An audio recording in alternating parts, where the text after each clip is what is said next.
Hello et bienvenue à tous dans cette vidéo dans laquelle on va voir et parler du sujet de la culpabilité. Quelle est la meilleure façon de gérer la culpabilité? Comment puis-je apprendre à m'accepter, à pardonner? Comment puis-je reconnaître ou relâcher mes sentiments de culpabilité? Est-il possible de se libérer de ces sentiments facilement en quelques étapes? C'est le sujet de cette vidéo. Je ne l'ai pas choisi par hasard. Sur cette chaîne, il y a beaucoup de thérapeutes, praticiennes et praticiens qui nous suivent et le sentiment de culpabilité est souvent présent chez la plupart. Et donc, on va apporter beaucoup de valeur aujourd'hui dans cette vidéo sur ces aspects-là qui sont rarement mentionnés, en tout cas dans le développement d'activité. Pour ça, j'ai invité une experte de la culpabilité, en tout cas une passionnée par le sujet, Betty Faust. Et du coup, bienvenue à toi, Betty. Comment vas-tu Merci. aujourd'hui? Bonjour, ça va? Oui, très bien. Excellent, excellent. Donc, Betty, merci de prendre le temps d'apparaître sur cette chaîne, justement, et de nous partager ce que tu fais au quotidien concernant la culpabilité. Je pense que ça va être puissant et je demande vraiment à tout le monde si ce petit monde devant cette vidéo souhaite contribuer à la floraison de ces médecines alternatives, ces approches alternatives, juste de s'abonner en cliquant sur le bouton s'abonner à la chaîne et mettre aussi la petite cloche de notification pour rester informé des nouveaux contenus qu'on va sortir très prochainement. Betty, est-ce que tu peux te présenter à l'audience? Qui es-tu? D'où viens-tu? Quelle est ton activité? D'accord. Je m'appelle Betty Foss et je suis accompagnante en bio-neuroémotion. C'est une méthode que j'ai étudiée à Barcelone et que j'essaie d'amener en France et de la développer ici. Excellent, super. Ça fait combien de temps que tu exerces? Là, ça fait 3 ans que j'exerce et que je connais la méthode il y a 10 ans. Ok, excellent. Excellent. Si on est là, c'est pour parler culpabilité. Et donc, ce que je te propose, c'est juste qu'on commence avec le sujet, en fin de compte. Qu'est-ce que la culpabilité? Comment toi, tu l'as définie? Quelle est ton interaction peut-être avec les personnes également que tu accompagnes au quotidien, etc. Dis-nous en plus, qu'est-ce que toi, tu vois par rapport à la culpabilité pour apporter de la valeur justement aux personnes qui viennent sur cette vidéo et qui veulent en savoir plus sur la culpabilité. La culpabilité, c'est quelque chose que j'ai beaucoup vu avec des patientes ou des clientes, moi je les appelle parce que patient, c'est quelqu'un qui est patient, qui est en veille. Et moi, je préfère parler des clients qui souffrent, si on peut le dire, d'une façon, l'hyperphagie. Et du coup, cette culpabilité de ne pas tenir, de ne pas de manger trop et de ne pas s'écouter soi-même, cette culpabilité, elle est souvent là. J'ai voulu l'analyser et la comprendre. Et la culpabilité, souvent, c'est qu'on pense que c'est la cause. On Mm. sait que quand on ne tient pas à ce qu'on a dit qu'on voudrait faire, on est dans un cercle vicieux. Et on voit ce cercle tourner, mais on peut pas éviter de voir qu'il y a une cause, qu'il y a un début et une fin. Et non, il n'y en a pas un début et une fin. Et souvent, ce qu'on pense, c'est que le début, c'est cette culpabilité. C'est quelque chose qu'on peut voir à l'extérieur en voyant que les autres sont coupables ou qu'on peut le ressentir à l'intérieur en pensant que nous, c'est nous notre culpabilité. Mais souvent, on met la culpabilité à la base et qu'après, ça nous entraîne à ne pas s'écouter parce qu'on se sent coupable de ne pas avoir fait ce qu'on aurait voulu faire. Du coup, la culpabilité, pour moi, ce n'est pas la cause, c'est la conséquence. Et on va le développer peut-être plus tard, mais c'est aussi euh, une méthode pour cacher quelque chose qu'il y a derrière. Super. Donc là, on parle vraiment de peut-être deux niveaux euh, de problématiques liées à la culpabilité. Il y a un niveau de surface et de profondeur. Peut-être que justement, le thème culpabilité est très intéressant. C'est ce qu'on voit, c'est ce qu'on ressent, etc. Mais justement, peut-être tu peux nous en dire un peu plus sur ce qui se cache derrière le sentiment de culpabilité. Et quel est en fait ce mécanisme qui nous donne ça en surface, mais qu'est-ce qu'il y a derrière en fin de compte? Et avant de dire ce qui se cache derrière, parce que je veux l'annoncer et souvent il y a des gens qui disent non, mes clients rapidement, mais non, c'est pas ça. Alors d'abord dire qu'il y a une résistance à voir justement Mhm. ce qui se cache derrière. Et c'est pour ça que moi, en faisant des accompagnements en bio-neuromotion, j'aide les gens, je donne la main pour aller traverser ce mur qui nous empêche à traverser. Mais là, comme c'est une interview, je le dis directement, ce qui cache la culpabilité, c'est la non-responsabilisation, ne pas vouloir se responsabiliser de ses actes. Ça a une mauvaise presse, en fait, mais si on analyse ça, on verra ça derrière. Une irresponsabilité de nous-mêmes. Intéressant, intéressant. Si on prend le praticien, le thérapeute, la praticienne, et qu'on regarde le sentiment de culpabilité qui arrive dans le développement d'activité, qu'est-ce qu'on voit? On voit généralement que ça arrive à plusieurs niveaux. Peut-être, pourquoi le patient consultant client arrête après 2 séances? Je me sens coupable. Oh, peut-être je n'ai pas mis les choses en place qu'il fallait durant la séance. Et donc, peut-être que la personne n'est pas satisfaite. Et en fait, ça résonne énormément à ce que tu viens de dire par rapport à la responsabilité, n'est-ce pas? Donc, c'est très Oui. intéressant. Est-ce, est-ce que tu veux nous dire un peu plus, il y a le fait de responsabilité et peut-être ce qui se cache derrière en profondeur. En fait, nous, ce n'est pas qu'on ne veut pas se responsabiliser, c'est qu'on on ne se rend pas compte du problème, que le problème, à la base, il est en nous. On pense que le problème, c'est ou le fait de se sentir coupable, ou que l'autre, il est coupable, mais du coup, on ne voit pas que, en fait, c'est une paradoxe. Avec la culpabilité, on cache que la source du problème, il provient de nous-mêmes, mais aussi en faisant ça, on s'interdit d'avoir le pouvoir de résoudre le problème.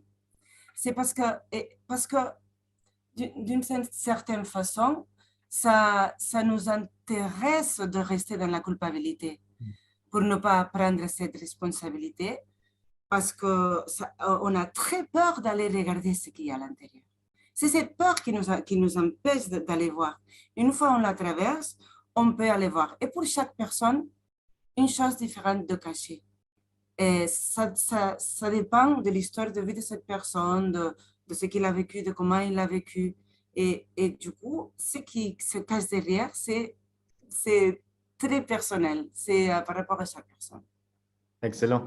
On va peut-être donner certains exemples concrets, mais tout d'abord, c'est vrai que ça résonne également ici par rapport au fait de juste être. Et on ne s'autorise pas à être. Et donc, c'est très personnel pourquoi on ne se responsabilise pas. Et c'est vraiment, vraiment lié à ce que tu viens de dire. Et je pense que des activités dans le bien-être qui se développent, c'est vraiment d'aller chercher qui on est réellement et être aligné à ça. Et donc, on ne s'autorise pas, n'est-ce pas? C'est ce que tu viens de dire. Et on ne s'autorise pas. Pourquoi? Ce sentiment de culpabilité, la responsabilité, etc. Donc, c'est un aspect très, très intéressant avec des dimensions différentes et ces freins, ces blocages que l'humain se met sur le chemin juste pour ne pas avancer au niveau de réussite suivant. On le voit tellement souvent avec les centaines de thérapeutes qu'on accompagne. Chaque année, je peux te dire, c'est fréquent que ces freins arrivent, ces blocages arrivent. Donc c'est intéressant. Est-ce qu'avant de prendre des exemples, tu souhaiterais rajouter quelque chose là-dessus? Oui. Oui, parce que tu me parles, il y a des idées qui C'est me parfait. viennent. On ne s'autorise pas à être Voilà. parce on a peur de ce qui peut se passer après. Et du coup, la culpabilité, c'est là l'une des choses pourquoi on reste dans la culpabilité qui ne nous plaît pas, mais on reste là, c'est la zone de confort. C'est une excuse pour ne pas avancer. Mais en même temps, il faut aussi savoir qu'on est dans une culture où la culpabilité elle est à la base en fait, même si les pays en Europe ils ne sont pas chrétiens aujourd'hui, mais ça vient du fond du fonctionnement on est coupable et on reste dans ce sentiment-là à la base qu'on est coupable aussi. En fait, il faut d'un côté se débarrasser de ça. Et une autre raison pour laquelle on ne s'autorise pas d'être, c'est cette peur de ne pas appartenir à la société. Pour nous, pour l'être humain aussi, une question de vie ou mort d'être accepté dans notre société, dans notre famille, dans notre pays, dans notre culture. Et même si nous, on dit non, non, mais pour moi, ce n'est pas important ça, j'ai passé ça, et non, c'est pas vrai. Elle est toujours là, cette peur de ne pas de ne pas appartenir à un système. Et du coup, on n'ose pas le faire. Du coup, on sent la culpabilité et on est à nouveau dans ce cercle vicieux. Cet auto-sabotage lié à ce besoin d'appartenir et à un déni qui vient masquer tout ça pour dire non, non, moi je ne suis pas là-dedans, mais en fait, oui, oui. Regarde un peu, soit tu as la force de vraiment balayer ce déni et avancer, ou soit tu te fais aider, tu te fais accompagner, parce que si tu souhaites attirer à toi des clients, patients, consultants qui font appel à toi, à ton aide, à ton soutien, fais-toi aider avant. Et donc ça, c'est très intéressant. Est-ce que tu veux qu'on vienne sur des choses plus concrètes? Peut-être tu peux prendre des profils de personnes que tu as accompagnées, bien entendu anonymes, mais de avant, pendant, après, sur leur transformation. Si tu as des exemples concrets, je pense que ça pourra apporter beaucoup de valeur. On reste dans le concret sur cette chaîne. Et volontiers, si tu peux partager tout ça avec nous. Oui, on peut parler d'un exemple d'une crise boulimique ou de manger compulsivement. Et parce que les clientes, elles arrivent rapidement et d'abord, elles se sentent totalement coupables. Je suis en échec, elles se sentent dévalorisées. Mais cette dévalorisation suite à cette culpabilité, et aussi, en fait, elles pensent que c'est ça. Hein? Elles sont dans ce... Souvent, je parle en féminin parce que souvent, c'est des femmes. Hein? Il y en a aussi des hommes, mais souvent, souvent c'est des clientes. Et du coup, ce qu'on essaie de voir, c'est d'aller voir une scène concrète. Par exemple, je me sens coupable parce que ce soir, à nouveau, quand les enfants étaient au lit, par exemple, hein, les enfants étaient au lit, j'étais toute seule et j'ai commencé à manger. Et je n'ai pas pu m'arrêter, j'ouvre le frigo, je repars, je reviens et je n'arrête pas. Et je suis dans ce cercle vicieux et je me sens coupable. Quand on dit je me sens coupable, c'est là qu'on fuit de la responsabilité.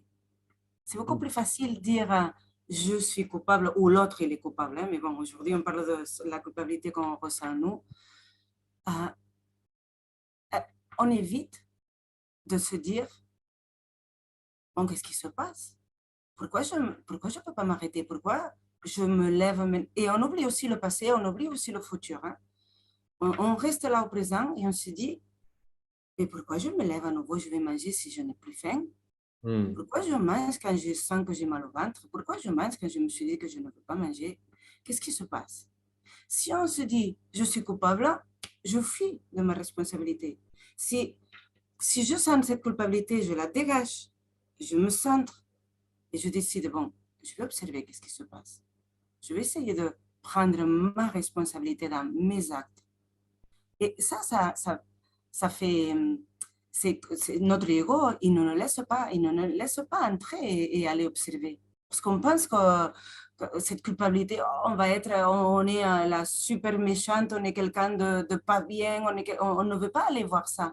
Mais quand on ose faire un stop, prendre notre responsabilité de nous regarder, de nous observer, d'observer ce qui se passe autour de nous dans chaque situation. Dans ce cas-là, je me lève, j'ouvre le frigo, on se pose, on observe et on peut voir plein de choses. Et c'est là que chaque client qui va venir, il va voir des choses très différentes.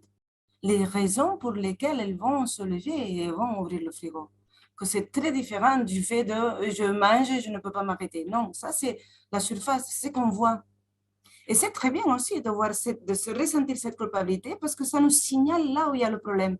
Mais le problème, c'est qu'on ne voit pas le vrai problème. On voit, je mange trop, je ne tiens pas mes promesses. Non, ça nous aide à aller voir chaque personne là où il y a le problème. C'est quoi qui fait que je me lève et je vais manger et que je ne veux pas m'arrêter? C'est quoi que je cache en faisant ces comportements-là? Et c'est là que la culpabilité, c'est aussi un trésor parce que ça nous montre là où il y a le vrai problème.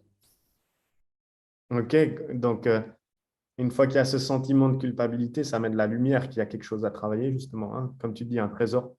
Et donc, d'où la valeur, toute cette conscience, cette éducation à avoir autour de la culpabilité. Et donc, c'est super qu'on soit là, mettre de la lumière là-dessus, parce que ça peut être des forts signaux, indicateurs qu'il y a justement quelque chose pour les personnes qui se sentent coupables au quotidien. Je ne sais pas ce que tu préfères, un exemple de plus concret ou peut-être nous délivrer des étapes concrètes, des outils concrets pour se débarrasser de la culpabilité. Oui, les exemples, ce n'est pas la peine d'entrer dans chacun, mais oui, les citer. Par exemple, on peut se sentir coupable par des choses qui viennent du passé, par des actes qu'on a faits et qui reviennent souvent parce qu'on ne s'est pas pardonné, qui sont là. Là, c'est aussi une très belle occasion de s'arrêter. Et du coup, on ne travaille pas dans le présent, mais oui, on travaille dans le présent dans le sens que c'est une espèce de pensée qui nous harcèle. On peut s'arrêter, on peut réviser cet acte qu'on a fait souvent, hein, ou cette pensée qu'on a eue du passé, et la revivre comme si elle était au présent. Ça aussi, ça nous aide à se libérer de cette sensation de culpabilité. Et aussi des actes qu'on fait au quotidien ou des pensées ou des croyances qu'on a de nous. Par exemple, je me sens coupable quand je gronde mon fils, je me sens coupable de la façon d'un problème en couple ou dans mon travail. Tous ces sentiments de culpabilité qu'on a au présent, c'est une très belle occasion de s'arrêter et faire les pas que je propose pour se libérer de la culpabilité. Excellent, super. Je pense que c'est devenu assez clair. Il y a plein de culpabilités différentes avec des signaux différents et des origines différentes. Et donc, c'est un thème vaste. Et je pense que justement, le signal concret d'être coupable, ça rajoute beaucoup de choses. Est-ce qu'on pourrait venir sur du concret, sur les 3 étapes justement, pour se transformer, se débarrasser et puis avoir justement se dérouler beaucoup plus précis sur les 3 différentes étapes simples pour se débarrasser de la culpabilité. Malgré qu'on ait déjà cité certaines choses, je pense que là, avec une petite structure, ça puisse vraiment être concret et que les gens repartent avec quelque chose de concret. Oui. Les étapes elles sont très simples. Il faut tout simplement avoir entendu ce préambule des étapes Voilà. où on dit qu'en fait, il y a une résistance et il faut la traverser, c'est tout. Une fois on accepte qu'il y a cette résistance, on la traverse et la première étape, c'est prendre sa responsabilité sans jugement. C'est si simple et si difficile en même temps. On se dit oui, mais justement, tu me dis à les clients, il me dit justement, tu me dis de prendre ma responsabilité, mais je viens pour ça, je n'y arrive pas. Et là, ma question, c'est justement que ça, c'est une excuse, c'est un victimisme. J'y vais franco, hein, parce que sinon, et c'est ça qui nous empêche justement de prendre la responsabilité. Mais ça va beaucoup plus loin que le fait, ce n'est pas un effet de volonté ou d'effort. Oui, c'est une notion d'effort et de volonté, mais ce n'est pas un effort de suivre une norme que je m'impose. L'effort et la volonté, c'est d'aller s'écouter, se regarder soi-même, traverser cette barrière. C'est là où il y a la volonté et l'effort. On traverse cette barrière et c'est une façon de se responsabiliser de nous-mêmes, de nos actes. Et comment y arriver, cette première étape, comment se responsabiliser, c'est en faisant ce qu'on vient de faire avec la scène du frigo, analyser une scène très concrète de notre vie où nous nous sentons coupables. En fait, enlever toutes les argumentations, enlever toutes les culpabilités, enlever tout ce qui nous éloigne d'aller regarder soi-même, mais ne pas le faire dans l'idée de ce qui se passe, parce que sinon on se perd dans le mental. Ce que je propose pour se responsabiliser, c'est de s'arrêter et analyser une scène très concrète. Hier soir, quand j'étais devant le frigo, chaque matin, quand je gronde mon fils au lieu de lui parler positivement, ou dans la scène concrète, l'analyser. Enlever la culpabilité et prendre conscience de la vraie raison qui nous pousse à faire ce qui nous rend coupables, qui nous fait nous sentir coupables. Voir à la base qu'est-ce qui se passe avant. Ça, pour moi, c'est la première étape, la seule étape. Ok, super. Il y en a Dis-moi. 3. Je continue avec le deuxième et troisième. Volontiers, oui. La suite. D'accord. La deuxième étape, c'est se pardonner à chaque fois qu'on n'arrive pas à faire la première étape. Parce que c'est ça aussi, on rentre dans la culpabilité comme ça. Ah non, mais j'ai pas réussi, c'est bon. Et là, on se sent à nouveau coupable, on tombe dans le victimisme. La deuxième étape, elle est encore beaucoup plus importante que la première. La première, elle est élaborée, c'est là où on se dit, on fait le travail. Mais la deuxième, elle est essentielle. Se pardonner à chaque fois qu'on n'y arrive pas. Parce que sinon, on s'arrête et on n'essaye pas à nouveau. Et, et la troisième étape, c'est essayer à nouveau. C'est tout simple. Passer à l'action, se responsabiliser, se pardonner quand on n'y arrive pas, recommencer. C'est tout Voilà. simple. Parfois, les solutions les plus puissantes se trouvent dans les choses simples. Enfin, parfois, mais c'est souvent le cas, on va chercher trop loin.